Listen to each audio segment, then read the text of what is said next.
अस्सलामुअलैकुम students, welcome to chemistry सीखो। इस वीडियो में हम लोग क्लास 12 का एक तीसरा चैप्टर स्टार्ट करने जा रहे हैं जिसका नाम है केमिकल काइनेटिक्स।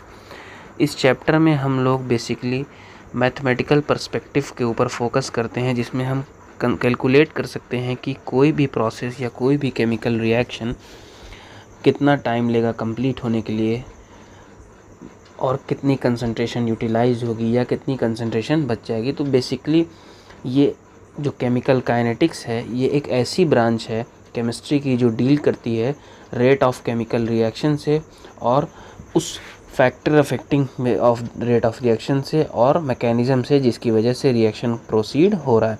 सपोज़ करते हैं हमारे पास एक रिएक्शन ए है जिससे हमारे पास प्रोडक्ट बन रहा है, ठीक है।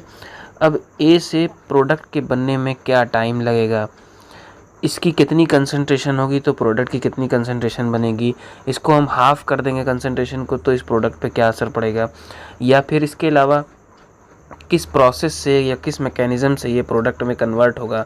ये सारी चीज़ें इस चैप्टर में हम लोग स्टडी करते हैं।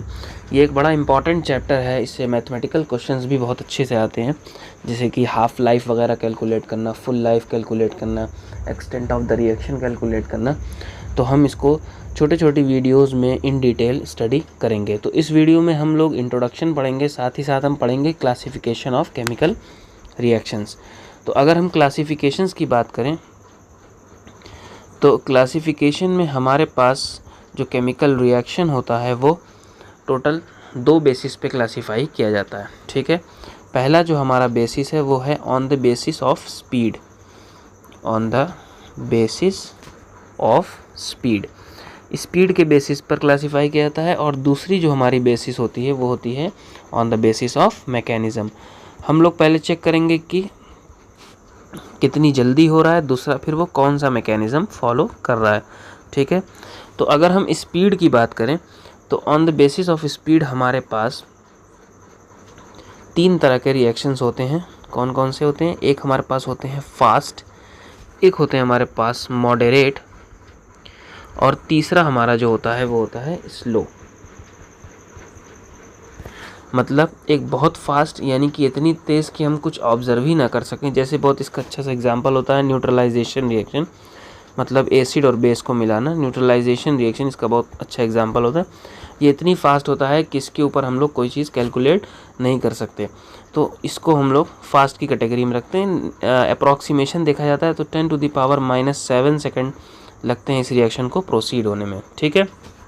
इसके बाद बारी आती है हमारी मॉडरेट रिएक्शन की। तो मॉडरेट रिएक्शन जो होता है ये हमारा बहुत ज़्यादा स्लो भी नहीं होता और बहुत ज़्यादा फास्ट भी नहीं होता, तो इसमें हम लोग आसानी से इसको हम स्टडी कर सकते हैं। तो बेसिकली जो केमिकल काइनेटिक्स होती है ना वो मॉडरेट रिएक्शन पर ही बेस्ड होती है। जैसे एग्जांपल ले लीजिए तो डिकम्पोजिशन ऑफ H2O2 हो गया, ये एग्जांपल बुक में भी मेंशन किया हुआ है, डिकम्पोजिशन ऑफ हाइड्रोजन पेरोक्साइड, ठीक है। ये सारे रिएक्शंस मॉडरेट होते हैं, ये आराम से होते हैं, तो हम इनको कैलकुलेट इनको हम इजीली इन डेप्थ स्टडी कर सकते हैं। कुछ रिएक्शंस ऐसे होते हैं जो बहुत ज़्यादा स्लो होते हैं। जैसे एग्जांपल के लिए हमारे पास रस्टिंग ऑफ आयरन हो गया। हम रस्टिंग ऑफ आयरन की जब बात करते हैं तो यानी लोहे पर जंग लगना, ये इतना टाइम टेकिंग प्रोसेस है कि इसके ऊपर स्टडी करने का कोई मतलब ही नहीं बनता।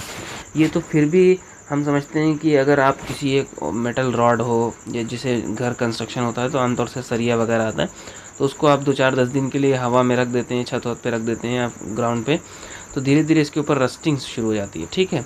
ये जो होती है ये थोड़ा टाइम लेती है, तो ऐसे रिएक्शंस को पढ़ने का कोई मतलब नहीं बनता, क्योंकि इसमें बहुत ज़्यादा टाइम टेकिंग होता है और इसका कोई हमारा रियल लाइफ का कोई बहुत ज़्यादा यूज़ नहीं आता, ठीक है।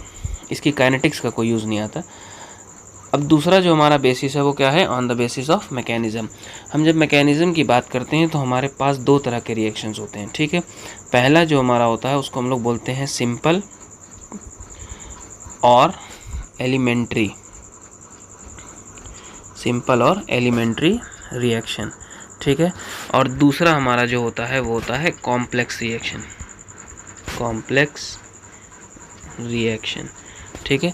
तो सिंपल और एलिमेंट्री रिएक्शन ऐसे रिएक्शंस होते हैं जो सिंगल स्टेप में होते हैं, यानी कि ए से डायरेक्ट हमको प्रोडक्ट मिल जाए। ऐसे रिएक्शंस जो डायरेक्टली होते हैं, सिंगल स्टेप में होते हैं, ठीक है। इनको हम लोग बोलते हैं सिंपल रिएक्शन। कॉम्प्लेक्स रिएक्शन किसको बोलते हैं? ऐसे रिएक्शंस को हम लोग बोलते हैं जो मल्टीपल स्टेप्स लेते हैं। तो इस दौरान जो है हमको सिंगल स्टेप वाले रिएक्शन में हम इजीली काइनेटिक्स को कैलकुलेट कर सकते हैं, ठीक है। लेकिन अगर मल्टीपल स्टेप्स हों तो हर एक स्टेप का अपना अलग काइनेटिक होगा। जैसे एग्जांपल के लिए अगर हम बात करें तो हमारे पास है नाइट्रोजन ऑक्साइड, इसका रिएक्शन अगर ऑक्सीजन गैस से हुआ तो 2NO2 गैस बनती है, ठीक है। अगर हम इसको स्टेप वाइज देखते हैं तो फर्स्ट स्टेप में जो NO होता है वो पहले N2O2 में कन्वर्ट होता है, ठीक। देन उसके बाद N2O2 जो है वो ऑक्सीजन से रिएक्शन करता है और 2NO2 बनाता है, ठीक है। तो ये 2 स्टेप फॉलो करता है ये रिएक्शन। तो अब इसमें जो है ये वाले रिएक्शन, इस वाले स्टेप में अलग काइनेटिक्स मिलेगी हमको और इस वाले में हमको काइनेटिक्स अलग मिलेगी। तो दोनों में अलग अलग काइनेटिक्स मिलेगी, जिसकी वजह से हमको थोड़ा सा ज़्यादा डिटेल में पढ़ना पड़ेगा इसको। तो ये सारी चीज़ें हम लोग पढ़ेंगे। तो अगर हम क्लास 12th की बात करें तो बेसिकली जो है क्लास 12th में हमको मॉडरेट रिएक्शंस बहुत ज़्यादा मिलते हैं। इसके अलावा हमको सिंपल रिएक्शंस मिलते हैं, मॉडरेट भी होंगे और सिंपल भी होंगे। कॉम्प्लेक्स रिएक्शन के कुछ पार्ट हम लोग थोड़ा बहुत हम लोग देखेंगे, लेकिन जनरली जो है वो सिंपल और moderate reaction, generally simple and moderate reactions को हम लोग स्टडी करते हैं, ठीक है। तो नेक्स्ट वीडियोज़ में हम लोग और भी चीज़ों को डिस्कस करेंगे। तो थैंक्स फॉर वॉचिंग। इस सीरीज़ को अगर पसंद आए हो तो इसको लाइक कीजिएगा और चैनल को सब्सक्राइब कीजिएगा। Thank you.